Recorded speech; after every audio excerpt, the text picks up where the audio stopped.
Technical terms हैं biology से related, उन सभी के डिटेल्ड एक्सप्लेनेशन आपको मेरे चैनल में मिलते हैं। तो आइए आज का क्लास हम शुरू कर रहे हैं। आज की क्लास में हम एक बहुत ही इंटरेस्टिंग टॉपिक पर डिस्कशन कर रहे हैं and the topics name is transforming principle. आपने नाम सुना होगा। ग्रिफिथ का एक बहुत ही पॉपुलर एक्सपेरिमेंट है which is known as transforming principle. 1928 में फ्रेडरिक ग्रिफिथ ने एक एक्सपेरिमेंट किया था। किसके साथ किया था? सम बैक्टीरिया के साथ किया था। उस बैक्टीरिया का क्या नाम था? Streptococcus pneumoniae. ध्यान दीजिएगा, 1928 में फ्रेडरिक ग्रिफिथ ने एक सीरीज ऑफ एक्सपेरिमेंट्स किया था और उस एक्सपेरिमेंट किसके ऊपर किया था? बैक्टीरिया के ऊपर किया था, जिसका नाम क्या था? Streptococcus pneumoniae. ऐसा बैक्टीरिया जो कि न्यूमोनिया कॉज करे। तो ऐसे bacteria it's a pathogen basically, जो कि न्यूमोनिया कॉज करे। तो उस बैक्टीरिया के साथ उन्होंने एक्सपेरिमेंट किया था और इस एक्सपेरिमेंट को उन्होंने ट्रांसफॉर्मेशन का नाम दिया था। ट्रांसफॉर्मेशन का नाम उन्होंने क्यों दिया? क्योंकि जब वो एक्सपेरिमेंट कर रहे थे, एक्सपेरिमेंट करने के बाद उन्होंने नोटिस किया कि एक लिविंग ऑर्गेनिज्म जो कि एक बैक्टीरिया है, लिविंग ऑर्गेनिज्म जो कि एक बैक्टीरिया है, वो अपना फिजिकल शेप चेंज करता है। यानी उसके अंदर, उस बैक्टीरियम के अंदर एक चेंज देखा गया उसके फिजिकल फॉर्म में। तो ये क्या चेंज था, कैसे हुआ, आज की क्लास में चलिए हम यही डिस्कस करते हैं। व्हेन स्ट्रेप्टोकोकस न्यूमोनी, न्यूमोकोकॉकस इसका नाम भी है, दूसरा नाम ध्यान रखिएगा, न्यूमोकोकॉकस या स्ट्रेप्टोकोकस न्यूमोनी, जो कि न्यूमोनिया कॉजिंग है। उन्होंने एक्सपेरिमेंट किया था किसके ऊपर? रैट्स के ऊपर, चूहों के ऊपर किया था।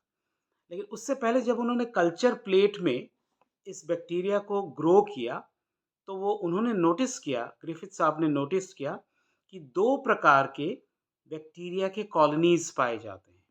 एक को हम कहते हैं स्मूथ एंड शाइनी कॉलोनीज, जिसको कि उन्होंने नाम दिया था एस स्ट्रेन का, और दूसरा था रफ कॉलोनीज, जिसका उन्होंने नाम दिया था आर स्ट्रेन।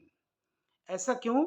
ऐसा इसलिए क्योंकि ये जो दो स्ट्रेन्स हैं, एस स्ट्रेन्स और आर स्ट्रेन्स, ये जो एस स्ट्रेन्स वाले थे ये स्मूथ थे, शाइनी थे। क्यों थे? क्योंकि इनके ऊपर एक म्यूकस या पॉलीसैकेराइड की कोटिंग थी। इसकी वजह से इस बैक्टीरिया का जो एक्सटीरियर था वो बहुत ही चमकदार था, शाइनी था। इसीलिए इन्होंने नाम रखा था एस स्ट्रेन, क्योंकि इसमें म्यूकस या पॉलीसैकेराइड की कोटिंग थी। दूसरी तरफ जो आर स्ट्रेन था, उसके ऊपर इस तरह की कोई भी कोटिंग नहीं थी, इसीलिए उसका जो सरफेस था वो रफ था। इसीलिए उन्होंने नाम दिया था आर स्ट्रेन। और दूसरी तरफ स्मूथ स्ट्रेन यानी कि एस स्ट्रेन। अब जब उन्होंने, ग्रिफिथ साहब ने एस स्ट्रेन को, इस बैक्टीरिया को जब चूहों के अंदर इंजेक्ट कराया, तो उन्होंने देखा कि सारे चूहे मर गए। यानी S strain was virulent, pathogenic, disease causing.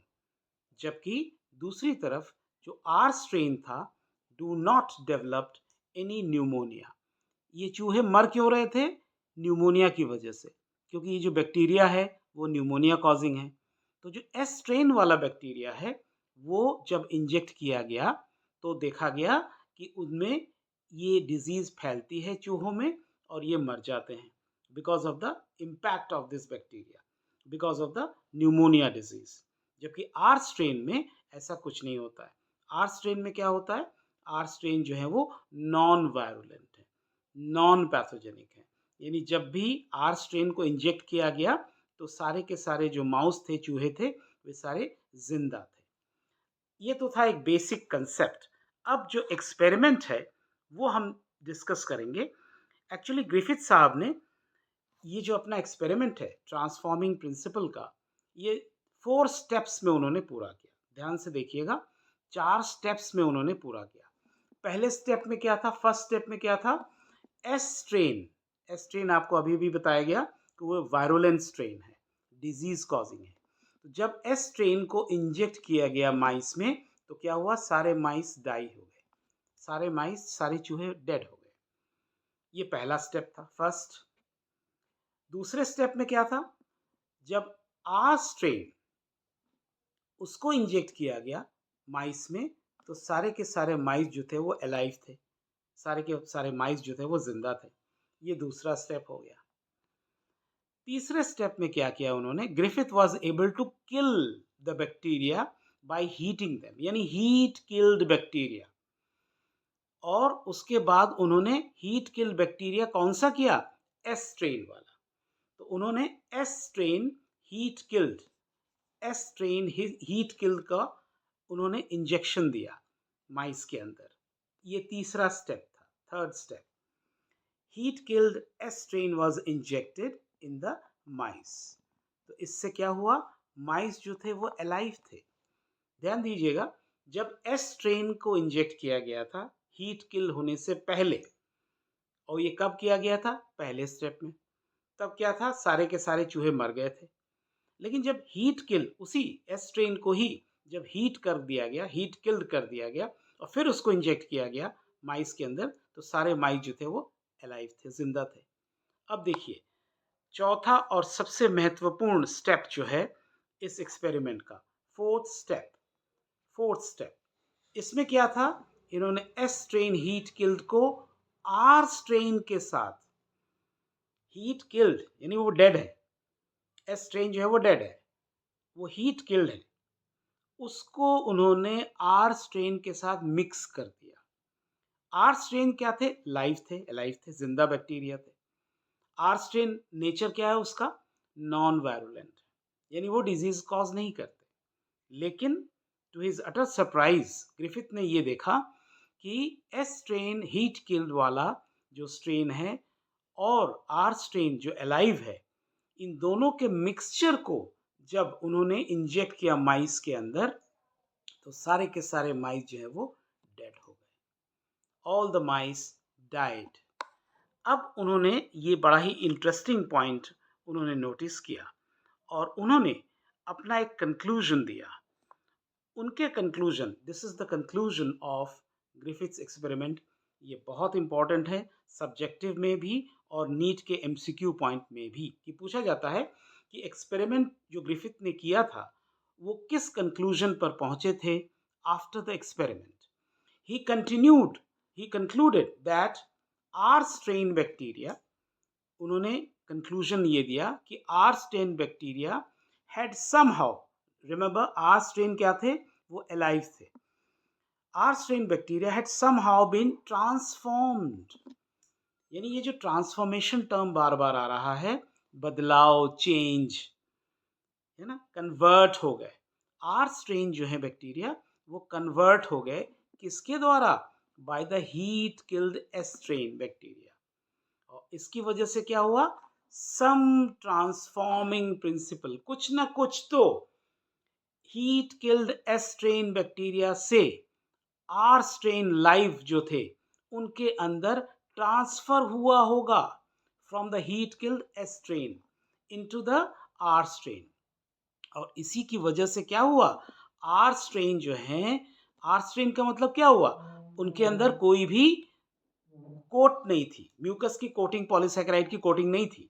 तो आर स्ट्रेन जो थे it was able to synthesize a smooth polysaccharide coat over themselves. और इसकी वजह से क्या हुआ, there was a transformation of the non virulent R strain into the virulent S strain.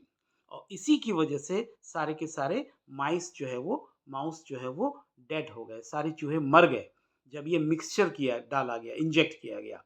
तो however the biochemical nature of the genetic material was not defined. ये सारे जो रिसर्चेस हो रहे थे स्पेशली बाय ग्रिफिथ, ये जेनेटिक मटेरियल को खोजा जा रहा था कि जेनेटिक मटेरियल क्या है, क्या हो सकते हैं। तो उन्होंने उस वक्त जेनेटिक मटेरियल जो है वो उनका बायोकेमिकल नेचर तो नहीं बताया, लेकिन इतना ज़रूर बताया कि ये सारी घटनाएं हुई due to the transfer of genetic material from the heat killed S strain, क्योंकि डीएनए जो है वो बड़ा स्टेबल है, बाद में हमें ये पता चला। तो हीट किल से बैक्टीरिया तो मर गया, लेकिन उसका जो डीएनए था वो रिमेन रह गया, वो बचा रह गया, वो अलाइव रह गया। और इसकी वजह से वही डीएनए जो है वो हीट किल्ड एस स्ट्रेन से आर स्ट्रेन के अंदर ट्रांसफॉर्म हो गया, और इसकी बदौलत जो आर स्ट्रेन है, जो कि वैसे तो नॉन वायरुलेंट थे, इसकी वजह से because of this transfer of the genetic material from the heat kill S strain, वो आर स्ट्रेन जो है वो एस स्ट्रेन की तरह बिहेव करने लगे, और इसी वजह से ये सारे के सारे जो माउस थे वो डेड हो गए। तो ये बहुत ही इंटरेस्टिंग टॉपिक है, बहुत ही इम्पोर्टेंट टॉपिक है।